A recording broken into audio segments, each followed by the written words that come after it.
আর জামাত শিবির এনসিপিকে বলি, চান্দাবাজদের বিরুদ্ধে কথা বলেন, অসুবিধা নাই, কিন্তু বিএনপিকে দল হিসেবে, তারেক রহমানকে রাজনৈতিক নেতা হিসেবে আক্রমণ করেন না। এতে দেশের উপকার হবে না। বিএনপি মানে চান্দাবাজ না, বিএনপি মানে জিয়াউর রহমান, বিএনপি মানে খালেদা জিয়া, বিএনপি মানে আমাদের anti Baksal pioneer political platform. সেটা ধ্বংস হইলে বাংলাদেশ বিপদে পড়বে। বিএনপি আমাদের শত্রু না, বিএনপি আমাদের বন্ধু সহযোদ্ধা। তার উপরে অভিমান হইতে পারে, কিন্তু ঘৃণা করা চলে না। রাজনৈতিক বিভ্রান্তি থাকতেই পারে, কিন্তু বিভেদ ডেকে আনা যাবে না। বিএনপি এই জাতির স্বতন্ত্র চেতনার এক অবিচ্ছেদ্য অধ্যায়।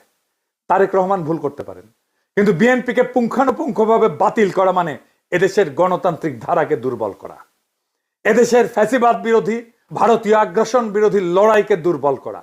আমাদের শত্রু কিন্তু একটাই, ভারত সমর্থিত হাসিনার ফ্যাসিবাদ। সে জায়গায় দাঁড়ায় আমরা যদি নিজেদের ঘরে আগুন লাগাই, তবে মুক্তি আসবে না বাংলাদেশের মানুষের, আসবে বিভ্রান্তি আর ধ্বংস। তাই সমালোচনা করেন, সংশোধনের ডাক দেন, কিন্তু ধ্বংস ডেকে আনেন না। কারণ আমরা সবাই একই ঐক্যতানে বাঁধা, একই বিপ্লবের সৈনিক। এই সত্যটা ভুলেন না।